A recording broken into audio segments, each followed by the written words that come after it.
Bueno, padre, la Estela. pregunta que nos traen hoy, Sí. ¿por qué la Iglesia Católica, por lo menos aparentemente, o sí o no, tiene tantas ceremonias y ritos?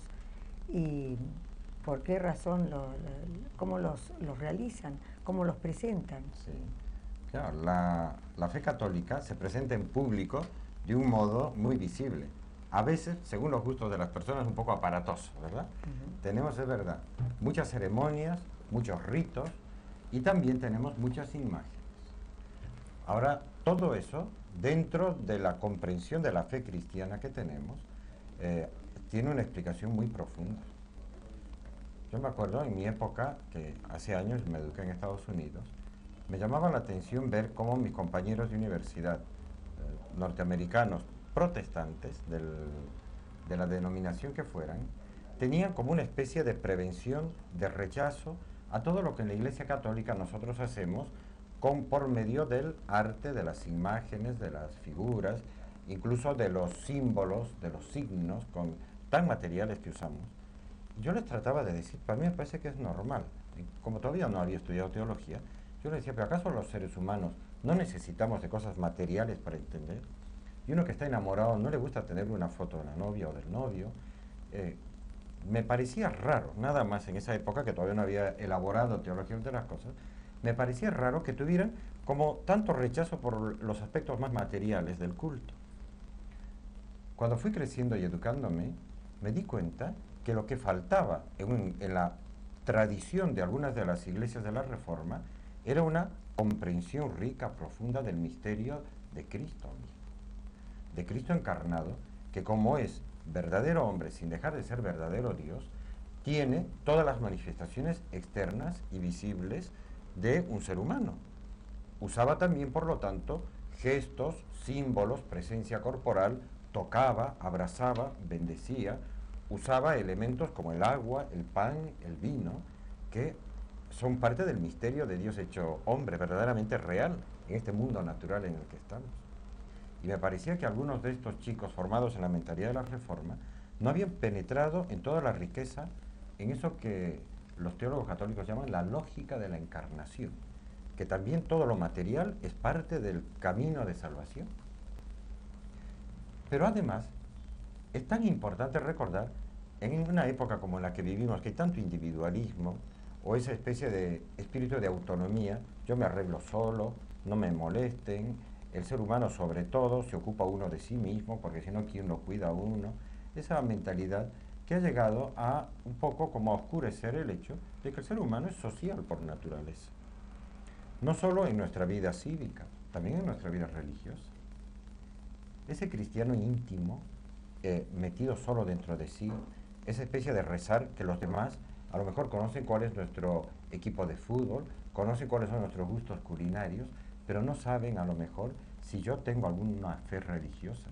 Esa especie de timidez social no va con la naturaleza social del ser humano. Nosotros, cuando rezamos, cuando nos alegramos, cuando cantamos, nos gusta hacerlo no solo a nivel individual, tendemos a hacerlo grupalmente. Por eso, la Iglesia Católica, en sus manifestaciones religiosas, usa el mundo de la naturaleza, con toda la belleza, el esplendor que tiene, y al mismo tiempo todas las manifestaciones sociales y grupales.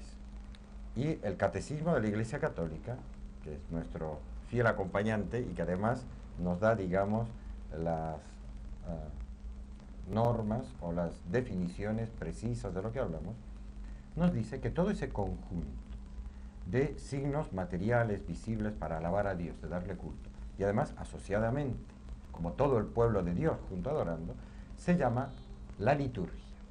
Y en el punto 1069 explica así. La palabra liturgia, que viene del griego, es una palabra griega, significaba originalmente obra o quehacer público, o sea, cualquier cosa que se hacía socialmente, públicamente, pero a favor del pueblo.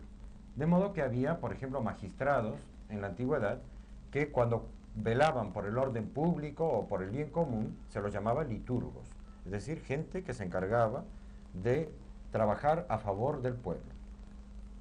En la tradición cristiana, que se tomaron esta palabra en préstamo, significa la liturgia, la obra del Cristo total, es decir, de Jesucristo y todo su pueblo junto, que formamos como un cuerpo místico que continúa a lo largo de la historia la obra de la redención, o sea, a través de las ceremonias litúrgicas, que son la cumbre de todas es la Eucaristía, ¿verdad?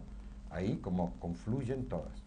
Los cristianos cuando vamos el domingo sobre todo, y en nuestros grandes días festivos, a la Santa Misa, y vemos a un sacerdote, que es un hombre, que va vestido con un color, que si es en un tiempo común ordinario va de color verde.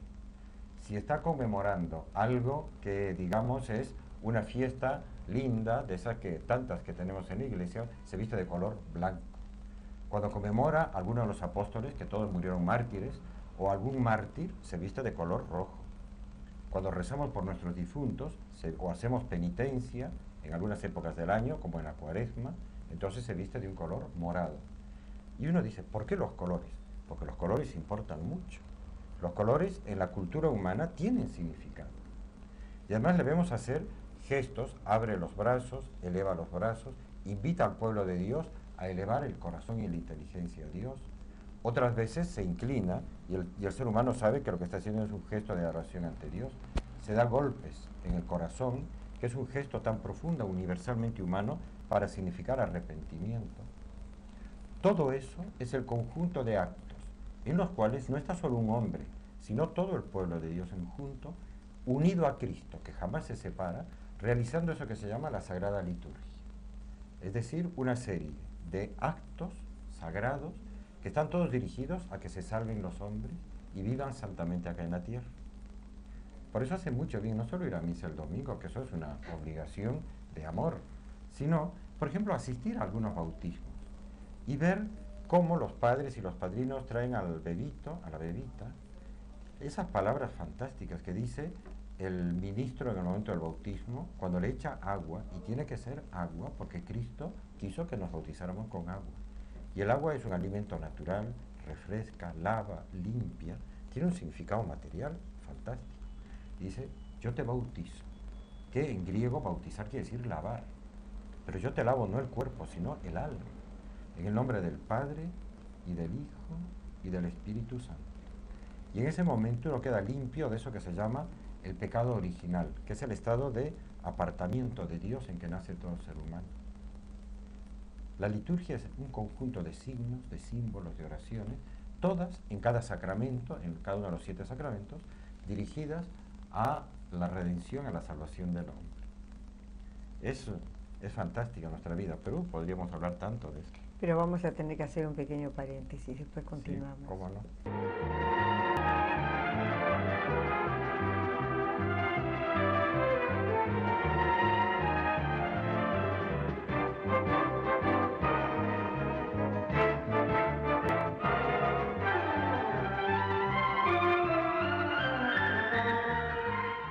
Como un complemento, padre, del tema y de la pregunta anterior, hay gente que parece que se molestara o se queja de que por qué hay tantas imágenes. Sí. ¿Qué nos puede decir al respecto? Gente que está, digamos, dentro de la mentalidad, tal vez, de algunos elementos de la Reforma Protestante, ¿no? Y claro, hay que hablar sobre el sentido que tienen las imágenes, las medallas, las cruces. Cuando yo hablo, acá, normalmente ustedes no lo ven, pero tengo un pequeño crucifijo, que es una imagen, que me recuerda continuamente, me ayuda a recordar que yo estoy en la presencia de Cristo resucitado, que ha muerto de amor por mí, ¿no? Y además tampoco lo ven ustedes, pero tengo una medalla, que es una imagen de la Virgen Santísima, como esta imagen tan linda que ustedes ven acá.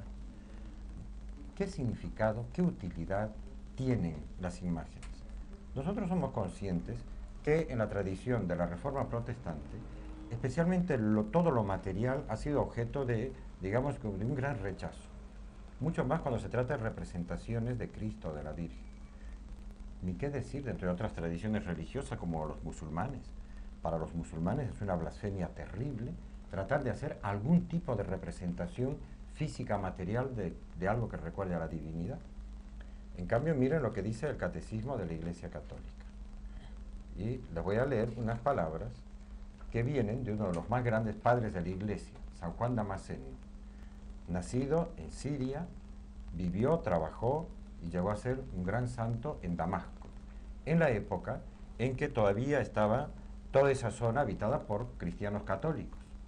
Los musulmanes ya estaban conquistando militarmente la Tierra Santa, porque no la conquistaron con doctrina, sino a sangre y fuego y por la espada. Mataron muchísimos cristianos, arrasaron con todas esas comunidades, ¿verdad?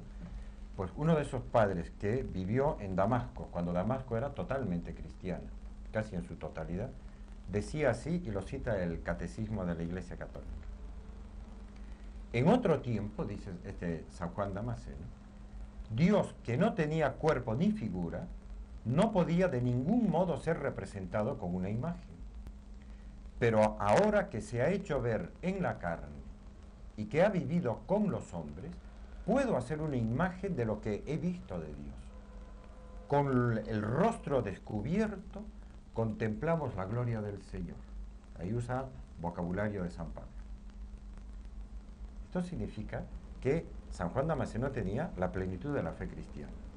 Sabía que hubo un tiempo, efectivamente, en que a Dios nunca nadie lo había visto, casi de ninguna manera.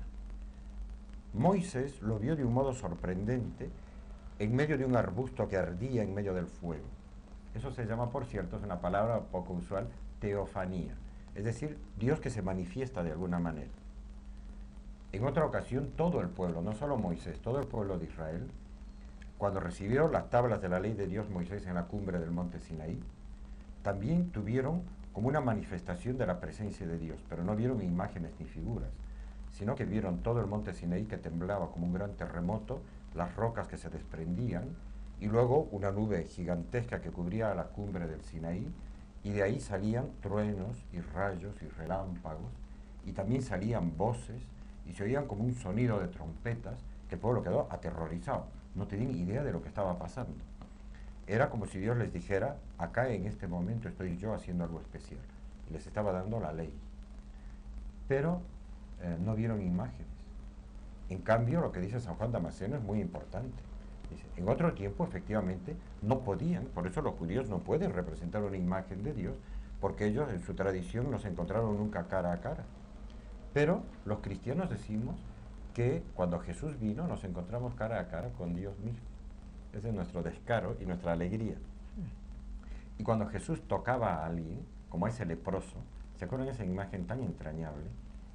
Que un leproso se acerca contra la ley, no debía meterse en medio de la muchedumbre y debía tener un aspecto espantoso, ¿no? La lepra es una enfermedad que desfigura tanto el rostro.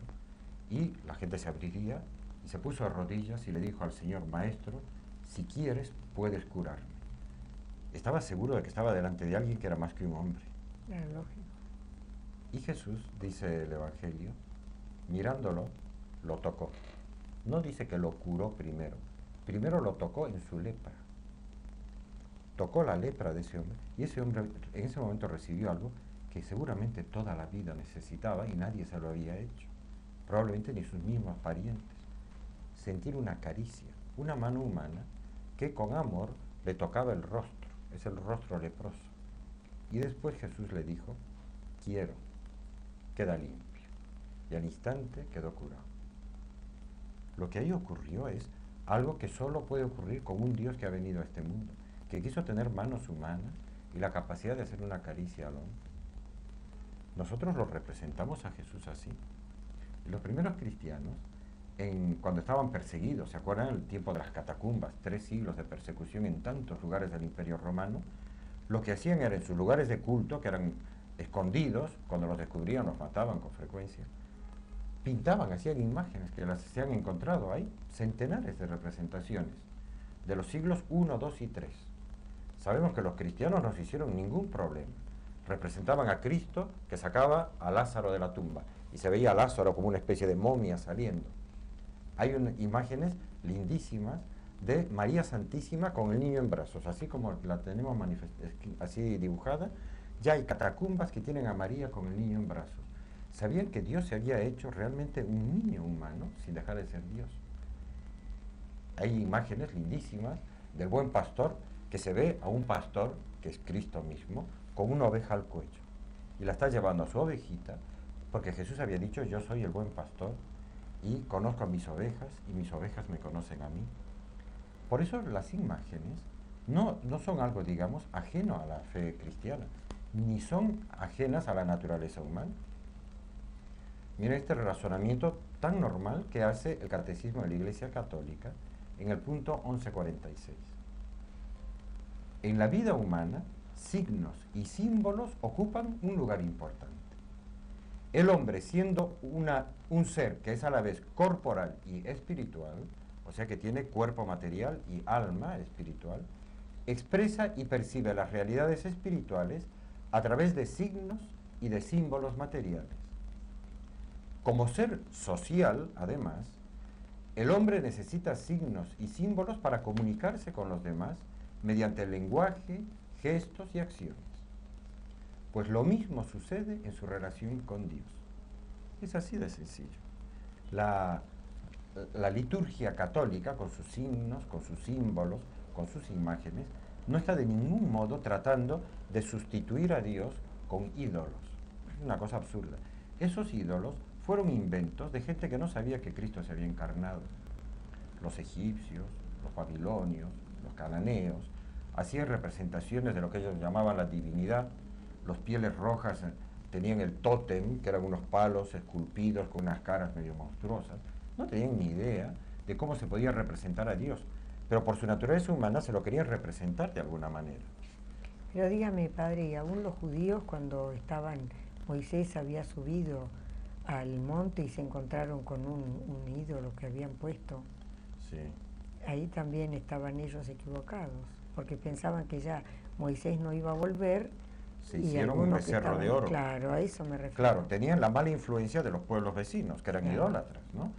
De ahí la prohibición de las imágenes, pero de tipo de becerros, de animales, o de esos monstruos egipcios, ¿no?